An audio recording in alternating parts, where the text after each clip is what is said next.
Welcome to Card Corner. These are the cards, that's the corner. It's been a long time since I've opened any Magic cards. Probably since the last time I did it on this channel. But I haven't been playing a lot of Magic Arena lately, so I kind of got that bug to start collecting in real life again. And what I used to do before is collect a lot of the uncommons. They just, for me, they represent the game in a way that the other cards don't really. Rares are cool, but they're all the effects are very unique, and then all the commons are fine, but not very powerful. So I would go for the uncommons, and one of the things that I did was I made an uncommon cube, which is like a custom draft set, and I thought that was really fun, and I sort of wanted to get back into that. And luckily, I haven't opened any Magic cards in probably a couple of years at least, so odds are that there will be some uncommons in here for us to take a look at. So I thought that would be fun. Now these dollarama packs are kind of, they don't have a very good reputation. The value's probably not that great, but I do think that they have a couple of uses. One of which is if you want to just run your own drafts, I think that you can have a lot of fun using these. You could really draft any pile. I was one of those kind of drafters anyway, so. And then this just makes it so that everyone's sort of at an even playing field coming in, and it's only like $5 a person, less than that, so that's cool. All right. First up is common. We got a Tree Folk Umbra. This one's cool because it kind of like gives your guy the ability to come back to life if he would die. We got Goblin Mask Maker, and whenever he attacks, face down spells you cast this turn cost 1 less to cast. Now this is the kind of card that is not really that good for cube. We want to look for cards that have value that's sort of like intrinsic in the card itself. Well, this is more like it. So here is a Quasar Augur of Agonies. I definitely don't have this card. I used to know like basically all of the set symbols, but I do not know what this one is. It kind of looks like a brass knuckles. But it's 1 white, blue, and black. So the type of cube that it's good for, most cubes don't really have 3 colors, so I don't know if this one would work, but I think it would be cool to have a cube that was based on 3 color combos anyway. And this is whenever you draw a card, target opponent loses 1 life and you gain 1 life. So I think that's pretty good. These effects here are like they happen enough so that it doesn't have to be like the set that it came from to be very useful. And you're always drawing cards, right? So, oh, this is a cool one. When I was playing Magic, they never really had these sort of alternate arts, but this is cool because it's a very simple creature. Like there's not a lot of text on it, and it does have green. I like that it's got green in the back, so it's a green card with green on it. You can't even expect that these days. Here is a Gravegill Scoundrel. He has vigilance, and whenever he attacks, you can tap another untapped creature, and that'll make this guy unblockable. So he's good if you guys have like a huge board state where you've all got a row of creatures and can't really get through. So useful in that situation. Here is Marrow Sky Swimmer. It's a foil. If you guys collect foils, and there's a gold one there. And he has Convoke, Flying, and Vigilance. And when he enters, you create a 1/1 white merfolk. So he makes other dudes, and the benefit of this guy is that you can cast him using your creatures as well as mana. Here is a Skyclave Apparition for 1 white white. When Skyclave Apparition enters, exile up to 1 target non-land, non-token permanent you don't control with mana 4 or less, and then when it leaves the battlefield, the exiled card's owner creates an XX blue illusion creature token, where X is the mana value of the exiled card. So I find this useful because a lot of these sort of effects, what will happen is when this guy dies, then the creature just comes back. But this, you could take some utility guy, and then even when they get him back, say it's like a 2/2 with like some ability, then he's not going to be able to do that ability even when he comes back. He'll just be like a guy. Here is They Went This Way. And this is, I think this is the Karlov Manor one. They sort of made like a mystery clue sort of set. I might have played it one time. Search your library for a basic land card, put it onto the battlefield, tapped, then shuffle. And then it has investigate, so you can later draw a card, which is kind of a cool ability because card draw is one of the like key things to winning and like not losing Magic games. Here is Leapfrog. He is a 2 and a blue for a 3/1, and Leapfrog is flying as long as you cast an instant or sorcery spell this turn. Pretty simple. See, like a cube full of cards like this is fine, but they just don't really sort of have the flavor, or the complexity is just not there. Whereas this is a nice middle ground, I feel. All right, so here we have Swiftwing Assailant, 3 and a white. He does flying and start your engines, which is a really complicated ability. If you have no speed, it starts at 1. It increases once on each of your turns when an opponent loses life. And then if it gets up to 4, then it gets +0, +1, and has vigilance. So this effect to me almost like isn't worth having to keep track of how often you're hitting the opponent. Like, and I'd say that is pretty indicative of like the negative feelings I have towards Magic right now, is just this sort of complexity without a lot of mechanical benefit, I guess. Well, this is an old one. This is Kamigawa, which is 2004. And it's a Midnight Covenant for 1 and a black, enchanted creature. And the enchanted creature has pay a black, and it gets 1/1 until end of turn. So that's the Shade ability in black. They have a lot of guys where it's like a 1/1 for, I don't know, 2 or 3, and then you can pump them as you go. And I think that's really fun because it creates a really cool sort of game of chicken with your opponent where, say like the turn after you play this, if you play it on your 1 black guy and you're just a black deck, so on your turn 3, you can make him a 4/4, but then, so if your opponent has a 2/2, he's not going to block because he'll know he'll lose the guy, but then when he doesn't block, you don't have to use it, so you can still keep playing stuff. And then here is Heckma Sentinels. It's a 2 and a blue, and whenever you cycle or discard a card, Heckma Sentinels gets +1/+1 until end of turn.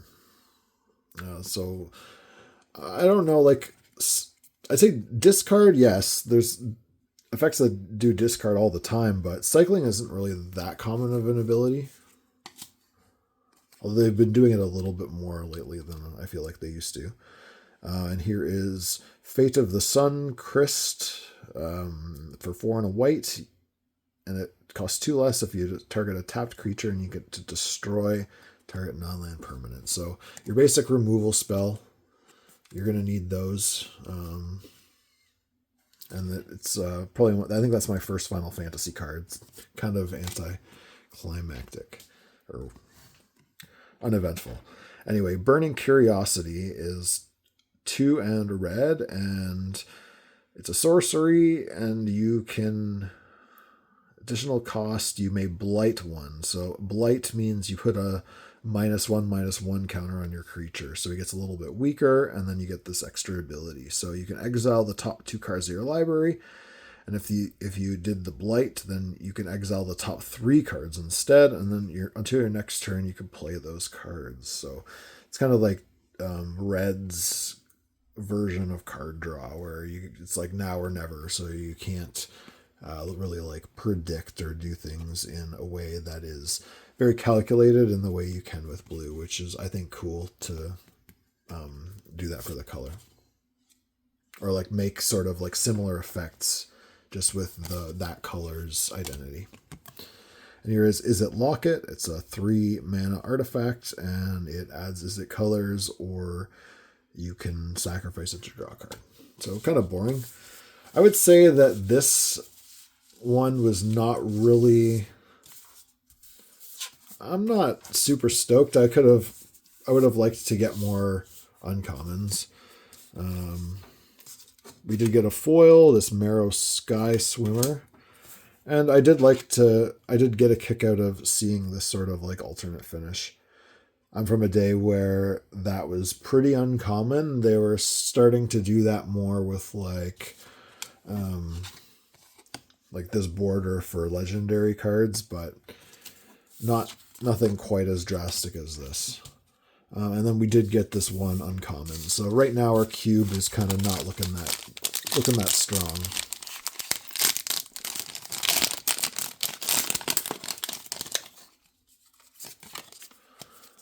All right, here we get a Mother Bear. It is your standard grizzly bear, but it has an extra ability. You can pay 3 green, and you can exile it from your graveyard to create 2/2 bear tokens.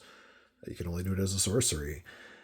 And the bears, which is the 2/2 for 2 mana, is a pretty standard thing. I think that something that would be fun would be like to have like a bear's cube where all of the creatures are 2/2s for 2, just with some random ability.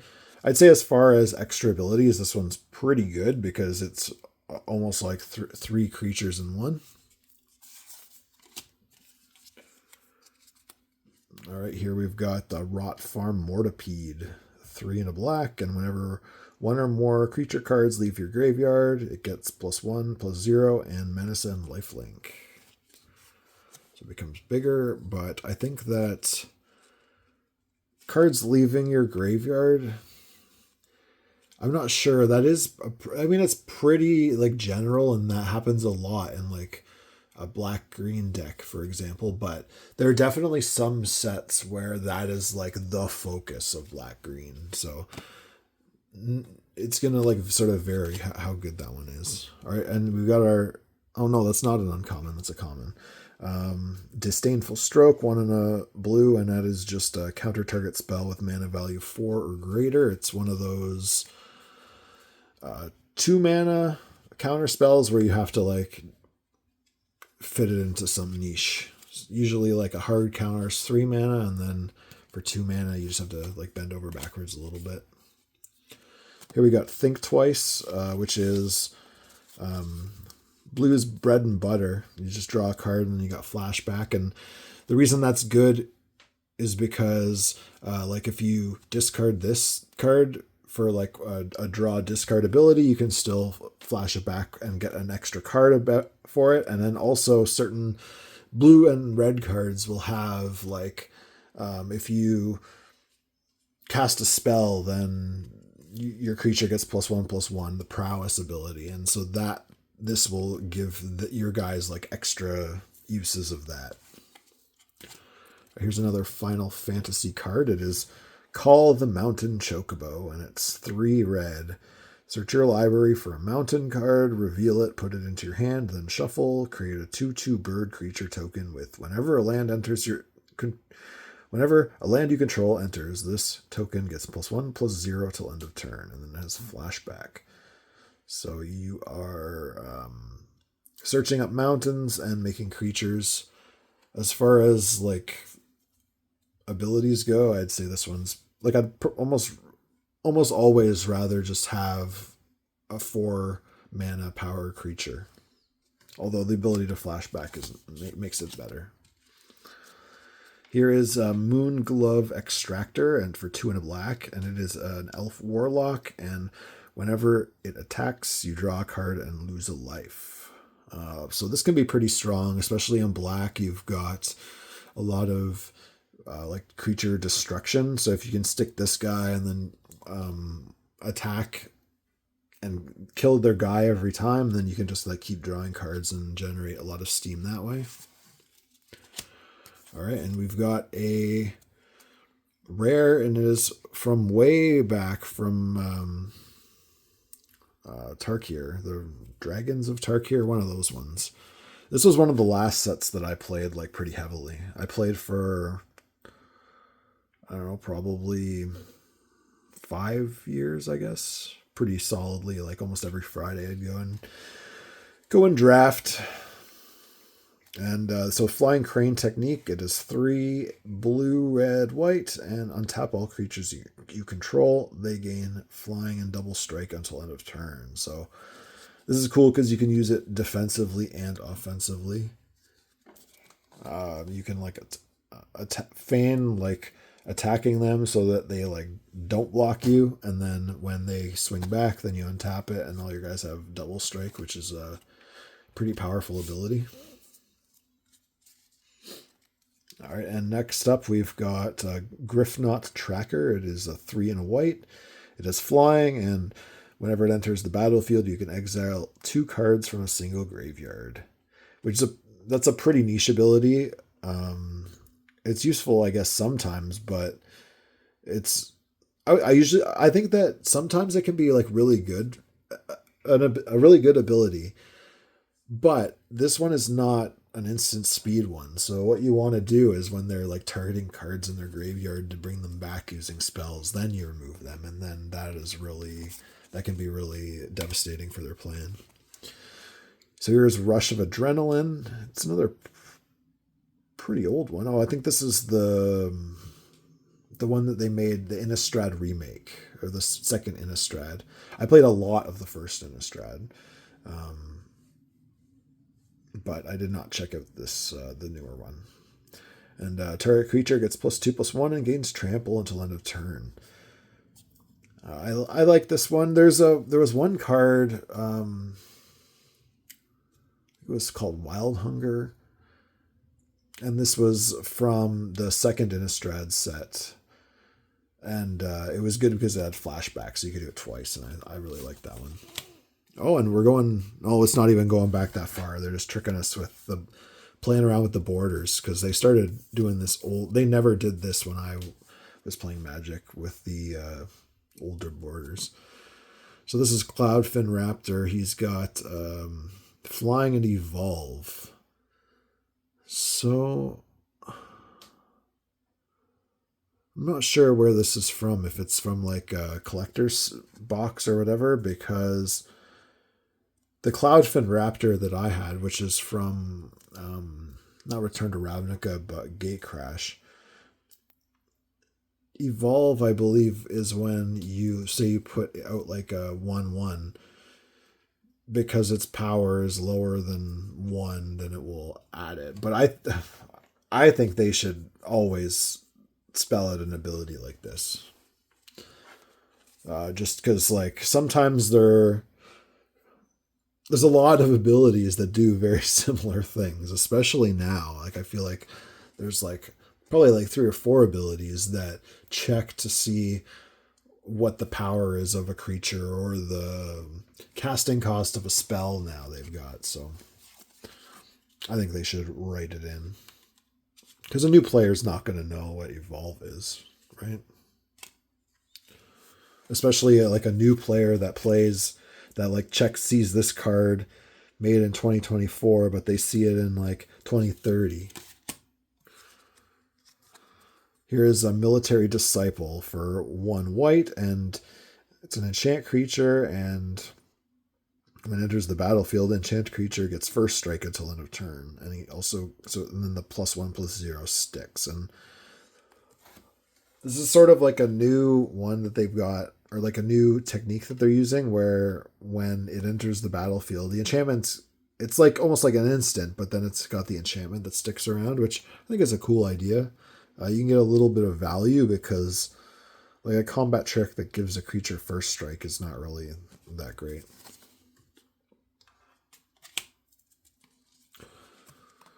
Here is Opal Lake Gatekeepers. This is a card I'm familiar with from, I think it's Dragon's Maze.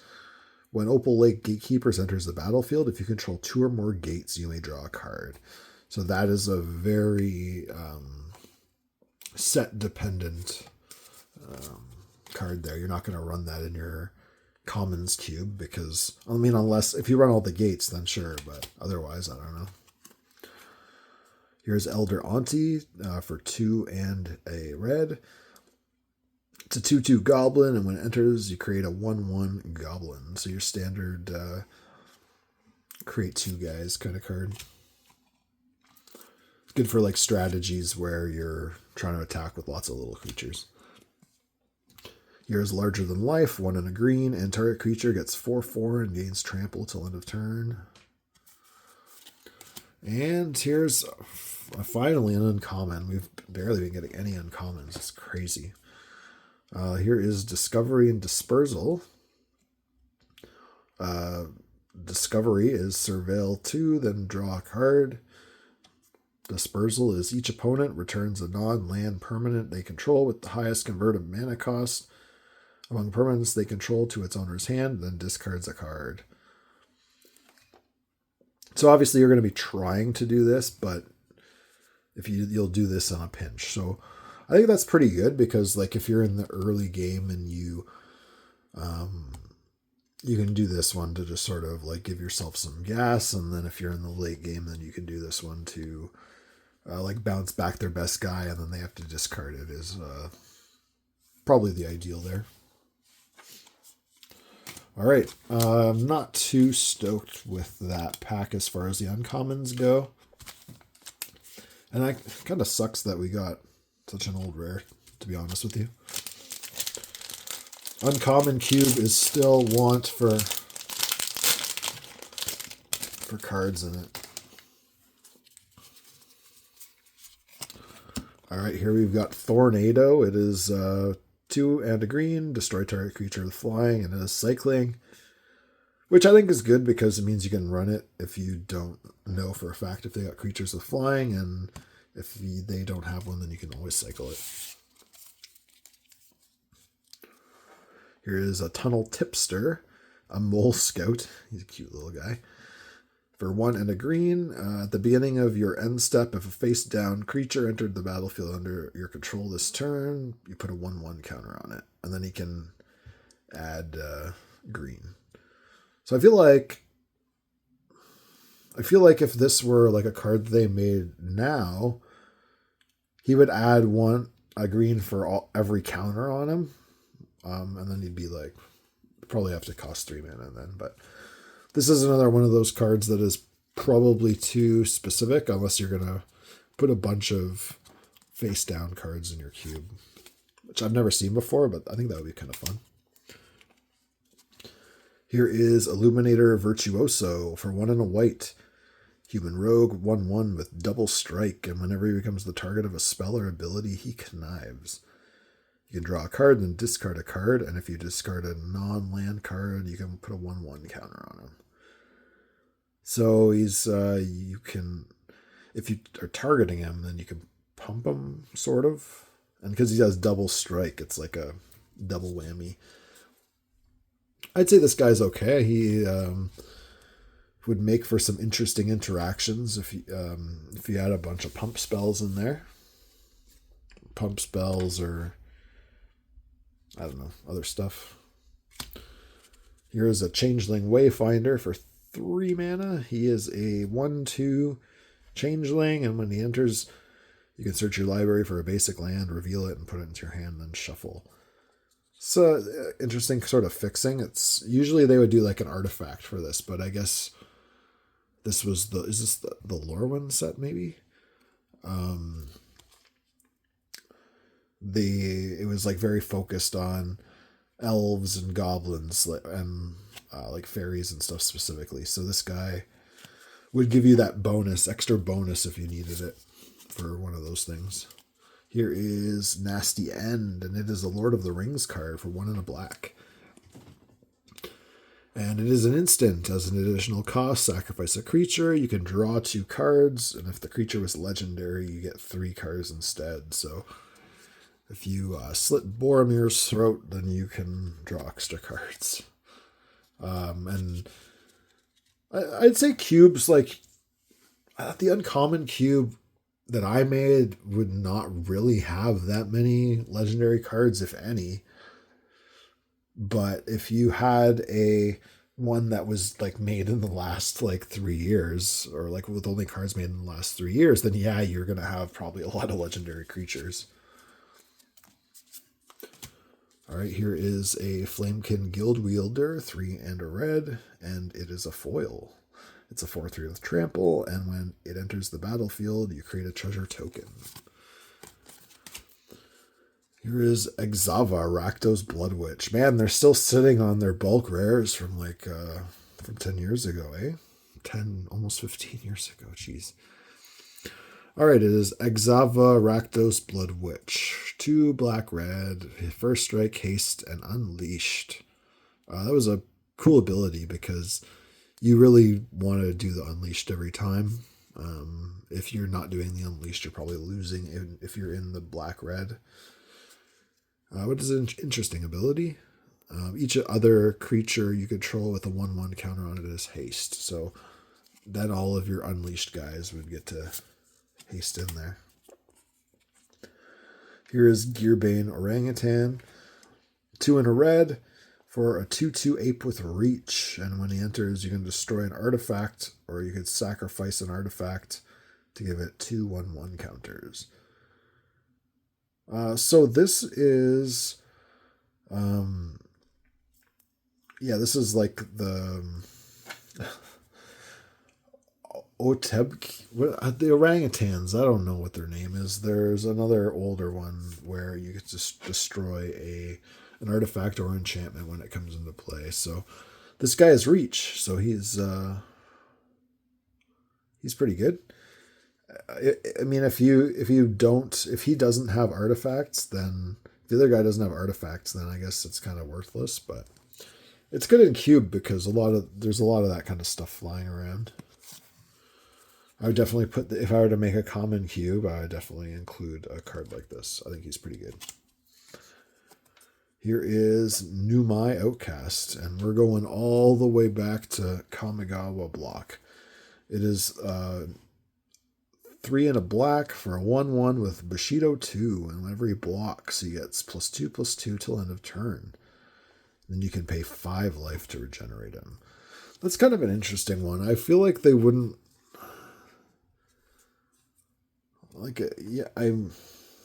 Bushido is like an okay ability, I guess. I feel like it wouldn't come up as much as you'd think.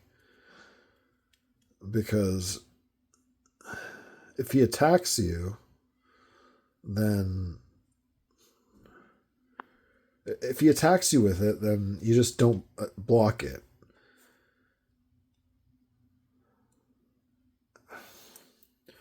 And then if he's blocking, then at most it's like a 3/3 for 4 mana, which is not really that good. And then 5 life to regenerate him. I don't know. This card seems pretty bad. And then here is Adaptive Spore Singer for 2 and a green. Phyrexian Druid, a 2/2 with a Vigilance. And when he enters the battlefield, a target creature gets +2/+2 and Vigilance until end of turn or proliferate. I think it's cool that they've started to bring back Proliferate a little bit more. That was a fun ability, and there's all kinds of different shenanigans you can do with it. Okay, next up we've got Band Together. Up to 2 target creatures you control each deal damage equal to their power to another target creature. So this is your standard green removal. And the thing that I like about these green removal spells is that a lot of them are instant. So if you're green, you're attacking in with your big creatures, and a lot of the time, all the only thing they can do is block it with like 3 guys or whatever, and then you use this on one of those guys, and then they suddenly just lose like 3 guys all at once. Like it's pretty nuts. Here is a Sworn Guardian, 1 in a blue. Nice foil. Let's see, Ikoria. I'm not super up on my sets from this period, and it's just a simple 1 and a 3, or 1-3. Here is Liz Alana Informant for 1 and a green. It is an elf scout. When it enters or dies, surveil 1. It's kind of like their new scry, but you put it in your graveyard, so it's useful for like certain graveyard strategies. I think that's cool. They've sort of like been playing into the graveyard even more than when I was playing. And here is Lizard Warrior, 3 and a red for a 4/2. Pretty boring.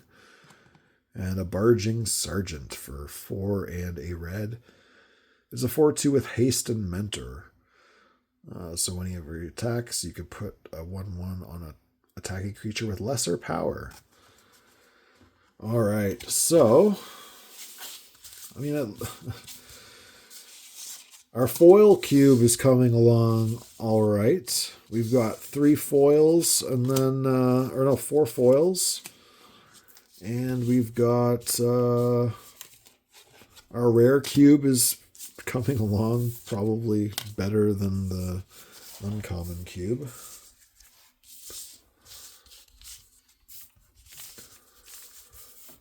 All right, so I guess that's that. I'm pretty disappointed as far as only getting 3 uncommons in 3 packs. Like, they're pretty stingy on the uncommons, I gotta say. You want there to be a bit more, so you can get so you can sort of get a sense of what the set is about. And 2 of them are from the same set, so I almost wish that I bought just a regular pack of whatever. I would have gotten 3 uncommons in that, and if it's the right set, then even more. Let me know what you guys think in the comments.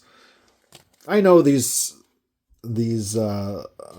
repacks are considered to be like not that good by Magic people, and I think that this definitely fits into that analysis. This Cloudfin Raptor is probably the coolest one, although it also makes me the most annoyed because it doesn't explain what Evolve was. Anyway, like this video if you enjoyed it. Subscribe to the channel if you want to see more card-related nonsense. I don't know. Take it easy, guys. Bye-bye.